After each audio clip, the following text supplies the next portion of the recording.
오늘은 우리가 대림절 4주간 지키는 주간 중에서 셋째 주일이 되고, 그리고 또한 성경에 대해서 깊이 생각하고 묵상하는 성서주일이 됩니다. 그런 의미에서 오늘 본문 요한복음 1장 14절은 우리에게 주지하는 바가 매우 크다고 생각합니다. 오늘 본문을 반드시 우리가 알아야 되고, 이 본문에 나오는 성육신이라는 개념은 구원 얻은 성도로서 우리가 꼭 알고 있어야 되고 다른 사람에게 설명할 수 있어야 될 줄로 믿습니다. 그래서 오늘 이 본문 말씀 한 구절을 공부하면서 정말 말씀이신 예수님께서 우리 마음을 만지시고 우리 삶을 만지시고 우리 영혼을 만지시기를 주님 이름으로 축복드립니다. 이 말씀을 기록하고 있는 분은 인간 저자는 요한이라는 분입니다. 성경에는 요한이 두 분인데 예수님께 세례를 드렸던 세례 요한이 있고, 이 말씀을 기록하는 사도 요한이 있습니다. 사도 요한은 예수님의 12 제자 중에 나이가 제일 어린, 주님의 가슴에 안겨있던 사랑받는 제자였습니다. 그 요한이 지금 예수님에 대해서 설명을 하고 있습니다. 마태, 마가, 누가, 요한 다 다르게 자기들의 주 독자층을 향해서 하나님의 말씀, 즉 예수 그리스도의 복음을 쓰고 있는데, 특별히 요한은 전 세계 사람들을 향해서 예수님에 대해서 설명하고 있습니다. 1장 이 부분은 특별히 예수님에 대해서 아주 개념적으로 설명하고 있는 그 장의 한 구절을 우리가 보려고 합니다. 오늘 첫 마디가 뭐냐면, 말씀이 육신이 되어 우리 가운데 거하심에, 이 말씀입니다. 자, 말씀이 육신이 되었다. 굉장히 어려운 개념입니다. 한번 생각해 보십시오. 대학에 들어간 어떤 청년이든 처녀든 좋습니다. 사랑을 하게 되었습니다. 정말 태어나서 평생 남자친구 또는 여자친구를 만들어서 사랑을 하게 되었는데, 이 기쁘고 아름다운 사랑의 이야기를 유치원 다니는 자기 조카한테 해주려고 합니다. 그런데 그 조카는 그런 경험을 해본 적도 없고, 또 그 삼촌이나 이모가 알고 있는 그러한 단어도 잘 모르고 그렇습니다. 그래서 이 감정이나 이 사랑을 표현하는데 매우 어려운 것을 느끼고 있습니다. 또는 부모가 이제 말을 배우기 시작하는 아이를 품에 안고 내가 너를 얼마나 사랑하는지, 내가 너를 얼마나 어렵게 고생하면서 낳아서 여기까지 길렀는지를 설명을 하려고 합니다. 여러분, 그 설명이 쉽겠습니까? 대단히 어려운 것입니다. 창조주 하나님께서 피조물인 저와 여러분에게 당신의 사랑을 표현하십니다. 뭘 설명을 하시려고 합니다. 그런데 하나님이 문제가 아니라 피조물인 저와 여러분이 지혜가 제한되어 있고 지식이 짧고 경험이 없기 때문에 정말로 이 하나님의 마음을 어떻게 알아들을 길이 없습니다. 그래서 하나님이 애를 쓰시면서 성령의 감동을 통해서 인간 저자에게 당신의 사랑을 설명하시고 그로 하여금 이 성경을 쓰게 하신 것입니다.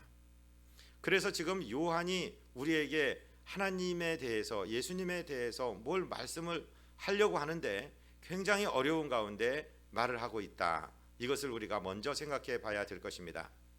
말씀이 육신이 되었다 할 때 이 말씀이 도대체 뭔가 우리가 생각을 해봐야 되는데요. 그러기 위해서는 지금 이 요한복음이 시작하는 1장의 첫 세 구절을 공부할 필요가 있습니다. 주보를 보시면서 요한복음 1장 1절로 3절을 우리 받들어서 읽어보시겠습니다. 아멘. 태초에 말씀이 계시니라. 이 말씀이 하나님과 함께 계셨으니 이 말씀은 곧 하나님이시니라. 그가 태초에 하나님과 함께 계셨고 만물이 그로 말미암아 지은 바 되었으니 지은 것이 하나도 그가 없이는 된 것이 없느니라. 아멘. 읽기는 읽었는데 굉장히 또 더 머리가 복잡하게 되었습니다. 태초, 그러니까 이 세상이 생기기 전에 말씀이 계셨었다. 이 말씀이 하나님 옆에 하나님과 함께 계셨는데 또 이 말씀이 하나님이시다. 그러니까 우리 머릿속이 이제 막 복잡해지고 이해하려고 애를 쓰기 시작하게 되었습니다. 그가라고 얘기하는 3인칭 남성 단수 명사는 바로 말씀을 받습니다. 말씀이 추상 명사인데 이 말씀이 어떻게 그라고 이 의인화가 되었을까?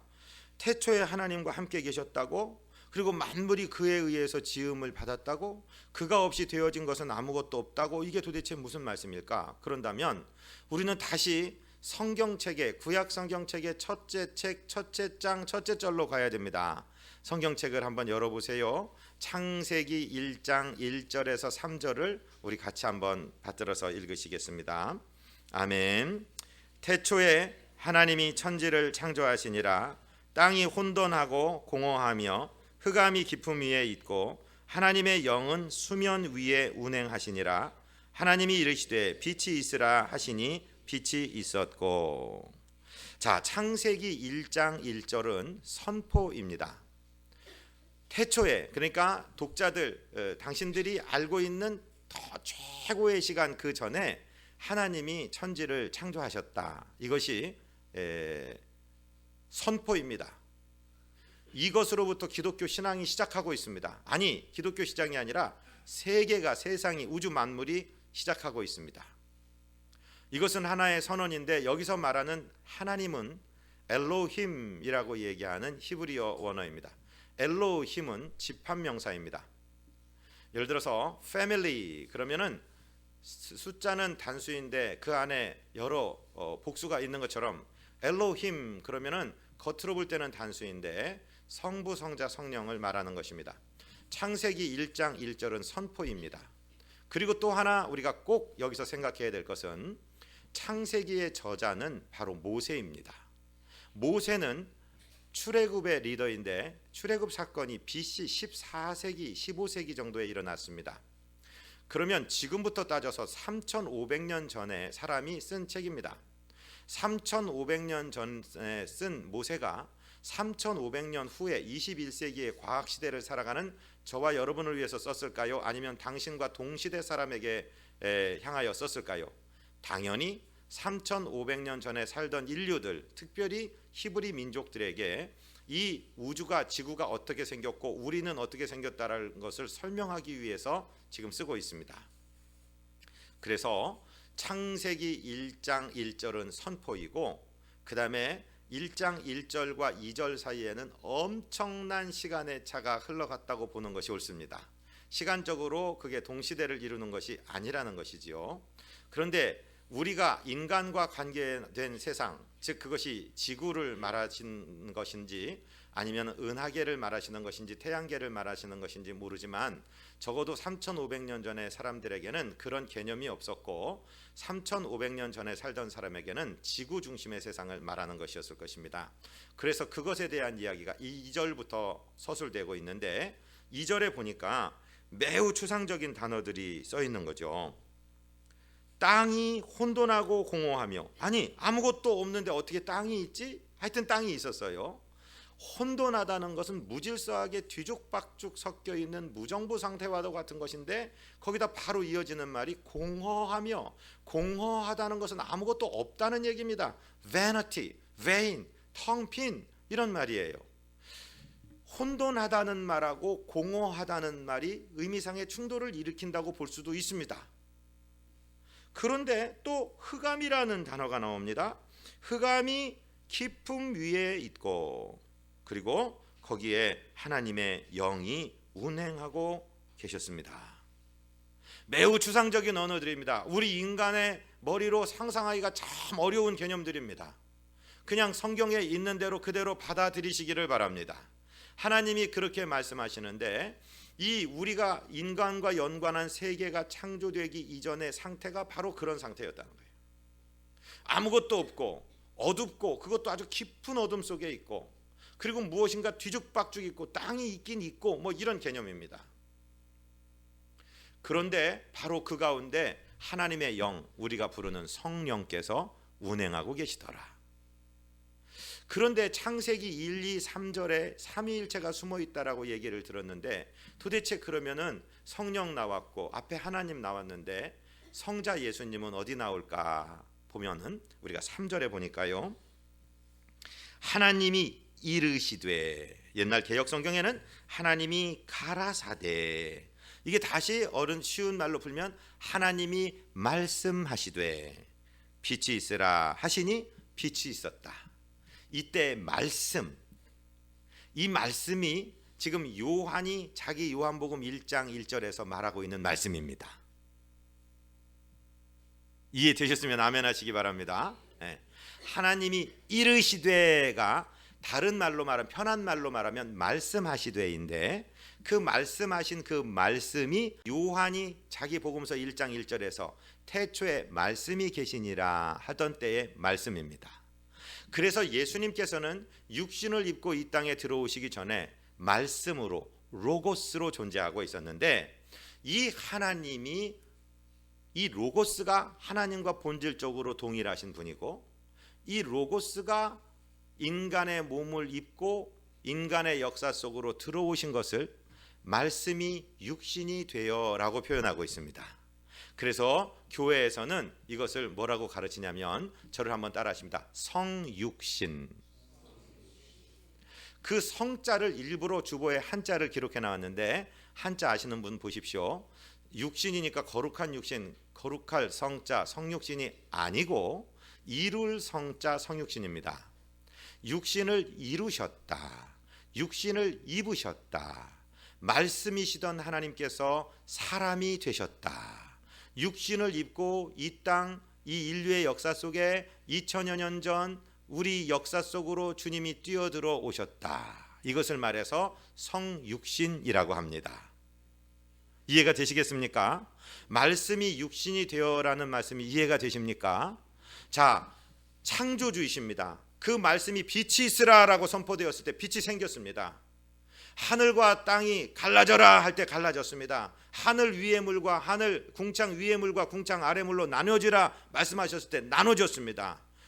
1월 성신들을 만드실 때, 그 말씀이 임할 때 그것들이 생겨났던 그 말씀, 즉 창조주이신 예수님께서 인간의 몸을 입고 이 세상에 들어오셨습니다.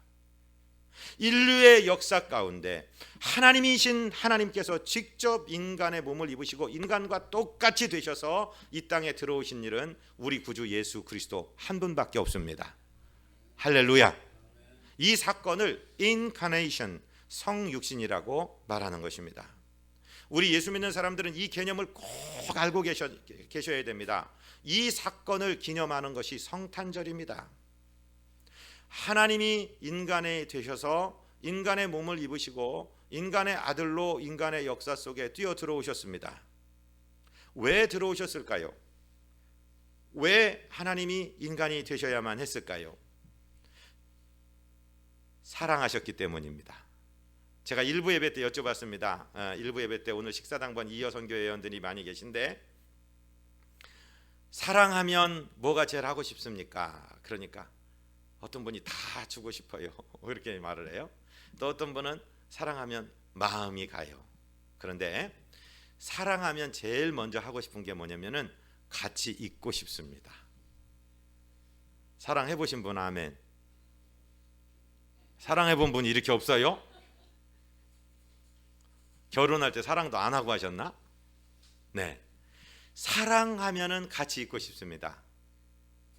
별들과 천사들의 찬양을 받으시던 그 하나님께서, 그 말씀이신 하나님께서 인간과 똑같은 몸을 입으시고 오셨습니다. 왜요? 사랑하시기 때문에. 뭐 하시려고요? 함께 하시려고요. 동거하시려고요. 성경책 가지고 계신 분들 마태복음을 한번 찾아보십시오. 예수님의 이름에 대해서 마태복음 1장 23절은 이사야서 7장을 인용하면서 이렇게 말씀하고 계십니다. 마태복음 1장 23절을 우리 같이 읽어볼까요? 보라, 처녀가 잉태하여 아들을 낳을 것이요 그의 이름을 임마누엘이라 하리라 하셨으니, 이를 번역한즉 하나님이 우리와 함께 계심이라 함이라. 하나님이 우리와 함께 계시다.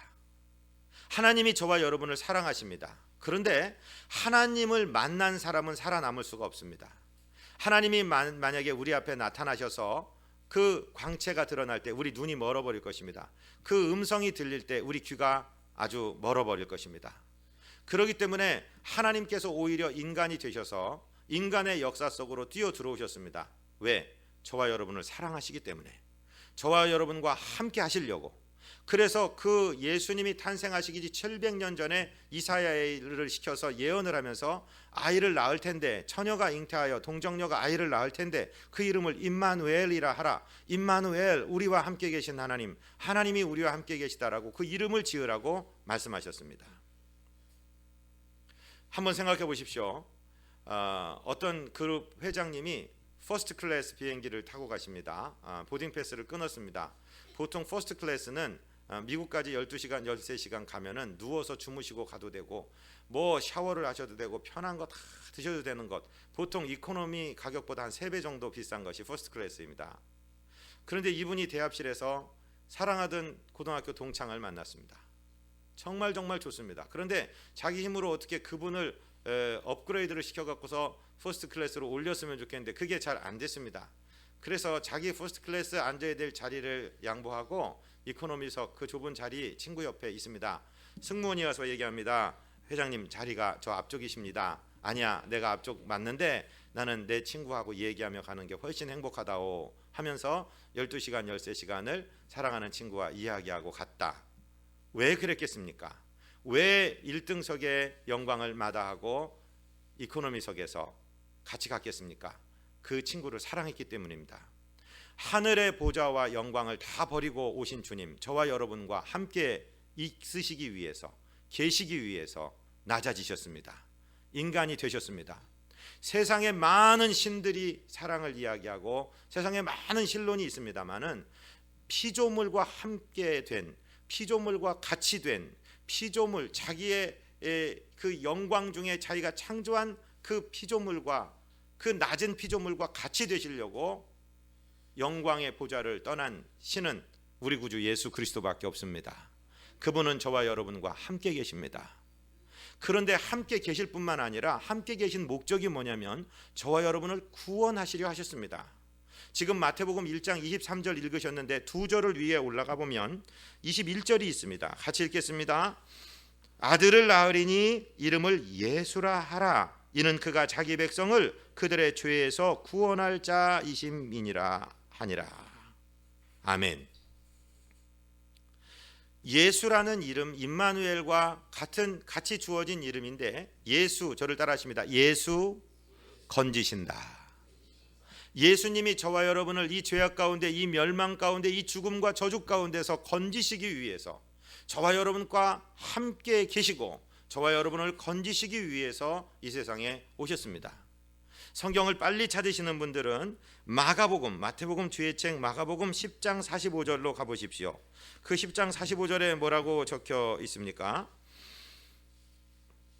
같이 읽습니다. 인자가 온 것은 섬김을 받으려 함이 아니라 도리어 섬기려 하고 자기 목숨을 많은 사람의 대속물로 주려 함이니라.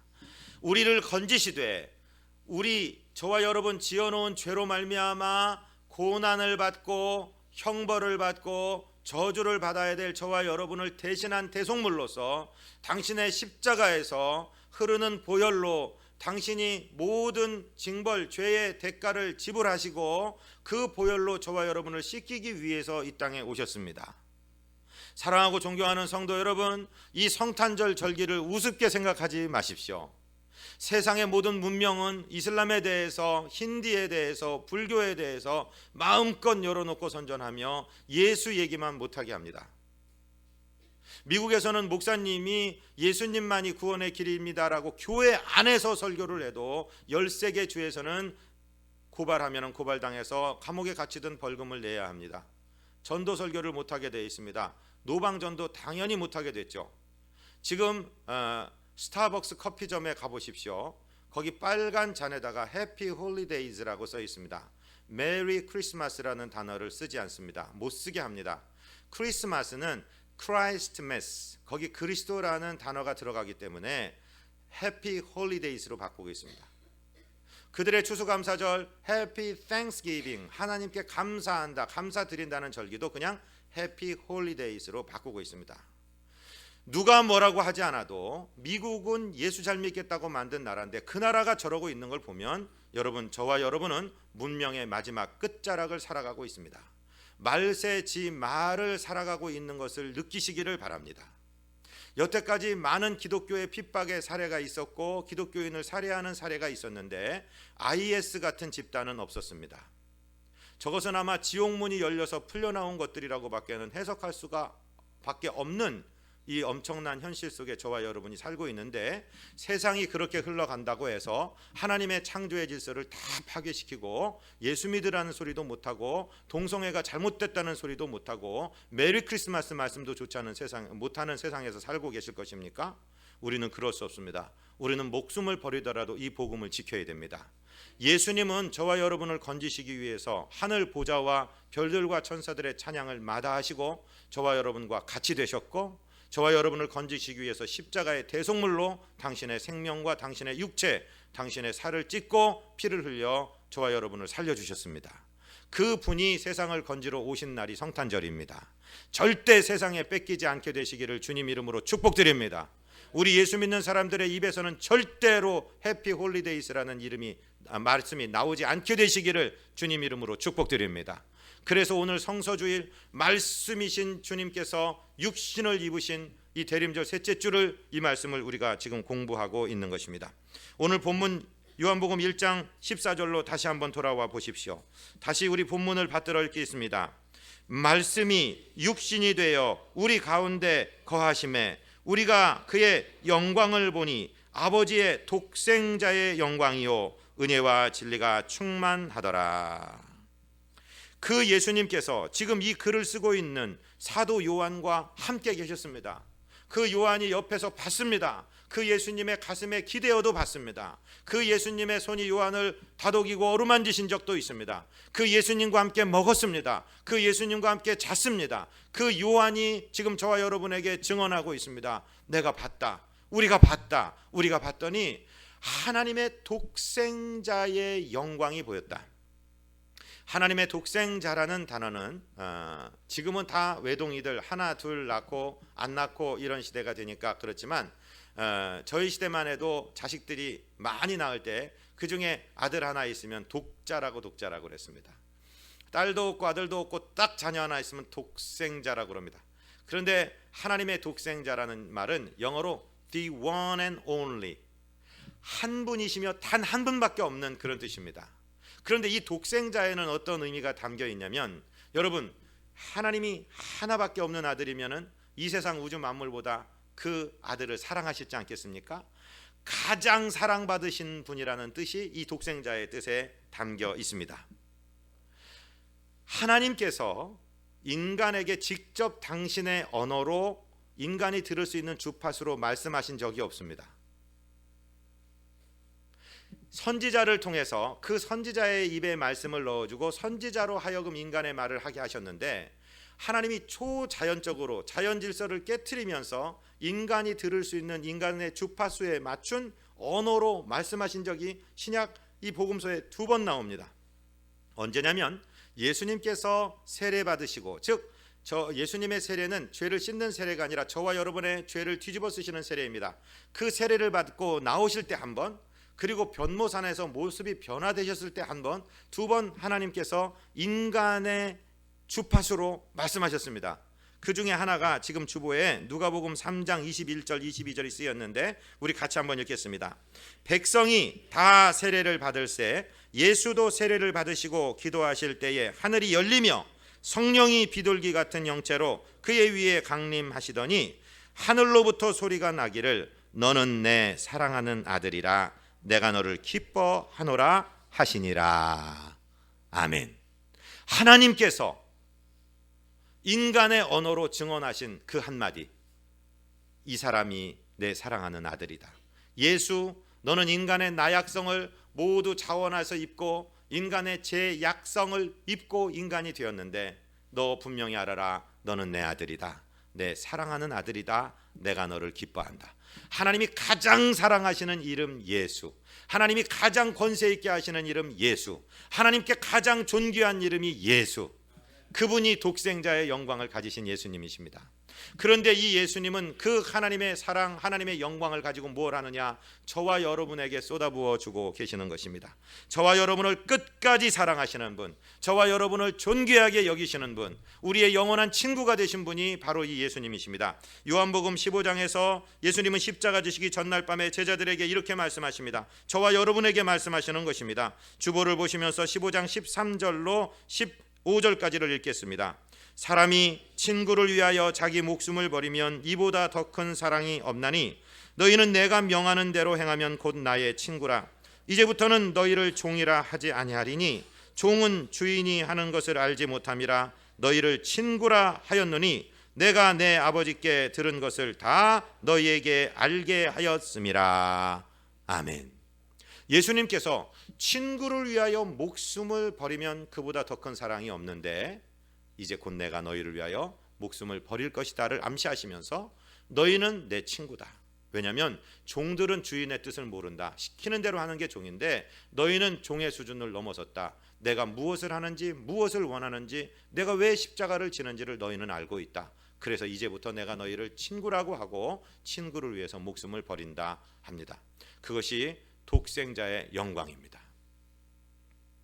사랑하는 성도 여러분, 오늘 우리는 주님을 사랑하기 때문에 이곳에 왔습니다. 주님을 사랑하기 때문에 가까이 있고 싶습니다. 주님과 동거하고 싶습니다. 주님께 예배하고 싶습니다. 그래서 왔습니다. 아무 이유 없습니다.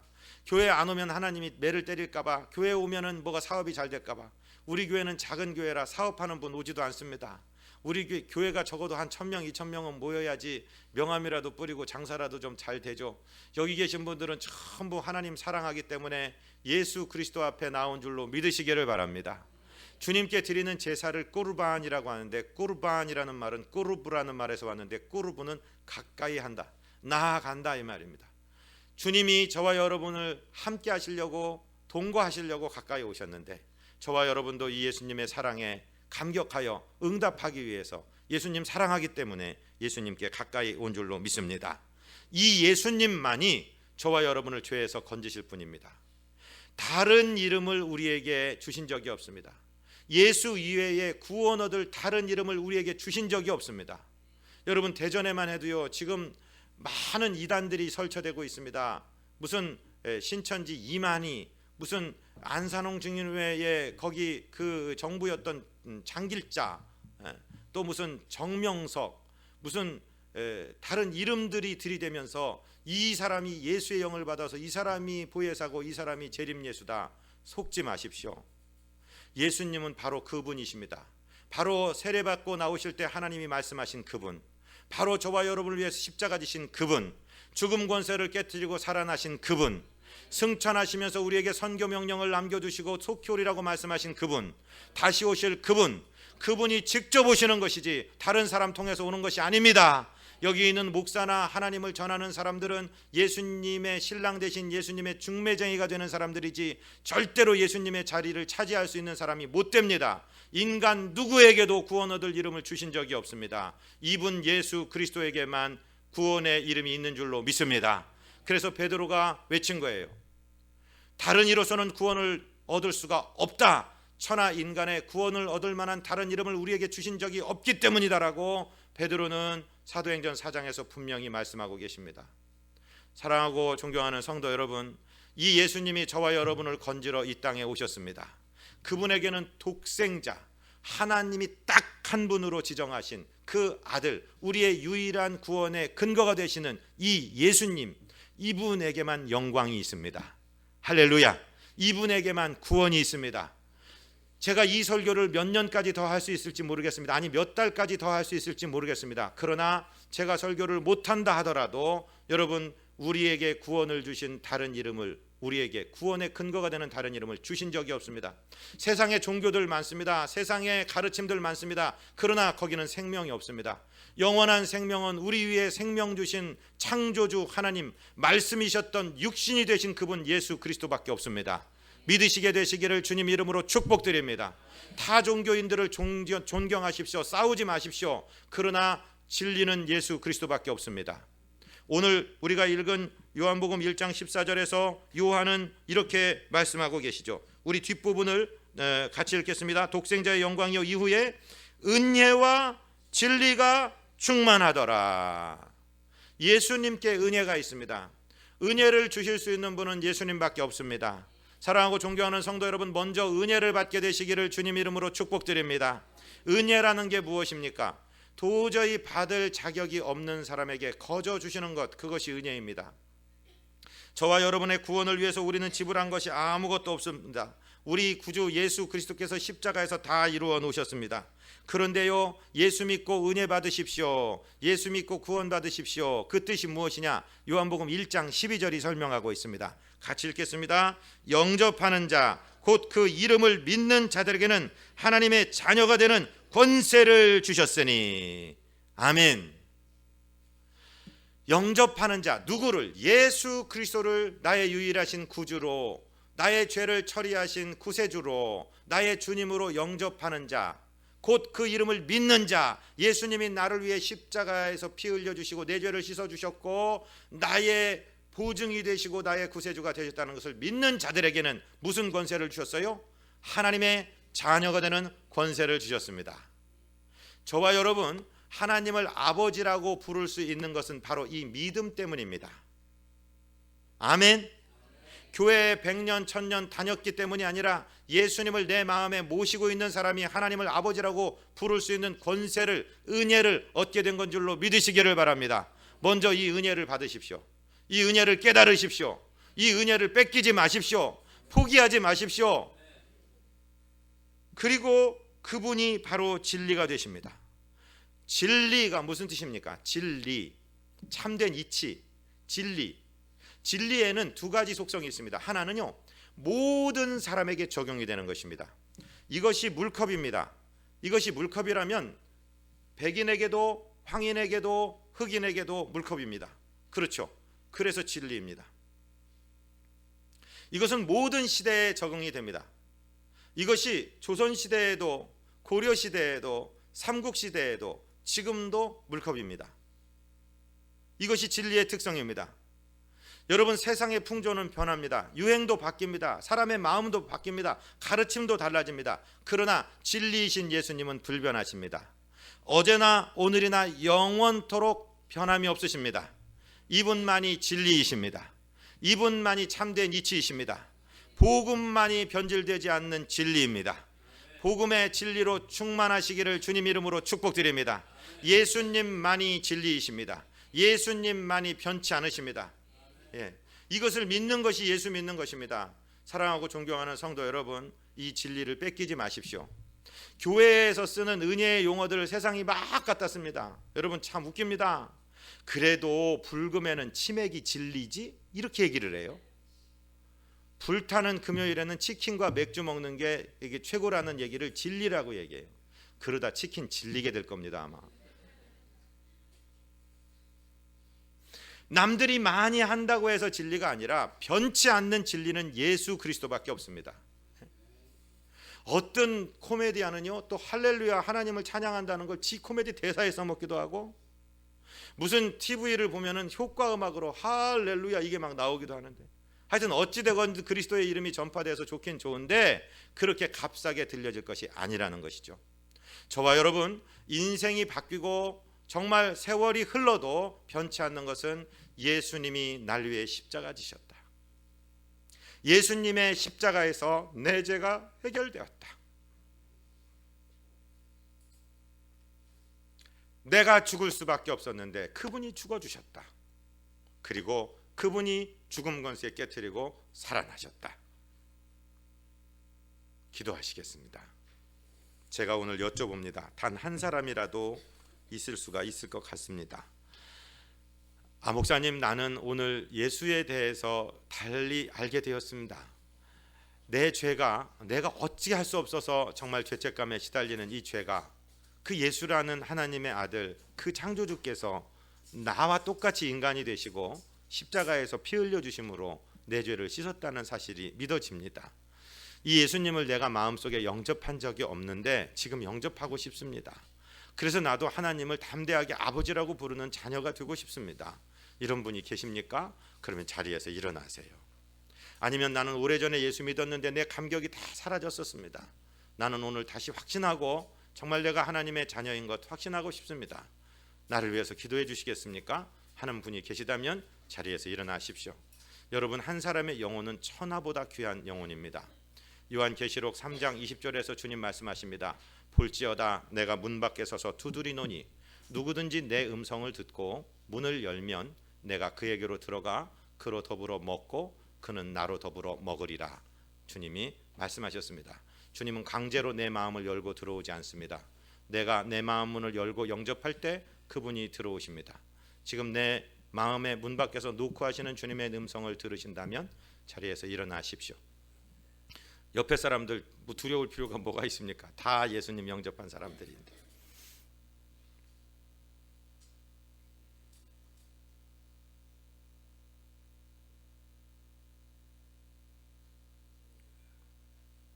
우리 식구들은 다 예수님 영접한 사람들인 줄로 믿습니다. 근데 혹시 아직 영접하지 않은 분이 계실까 봐 해서 제가 엿듣는 말씀입니다. 그런 분이 계시다면 지금 자리에서 일어나십시오. 지금 이 시간 예수님을 영접하실 수 있습니다. 예수님을 내 마음의 구주로 모실 수 있고 지금 이 시간 하나님의 자녀가 되실 수 있습니다.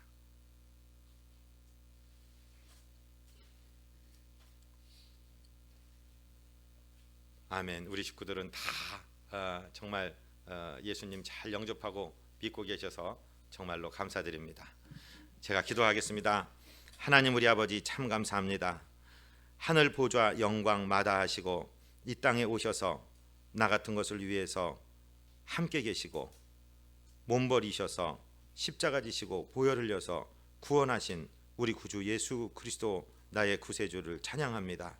주님, 주님과 동행하게 하여 주옵소서.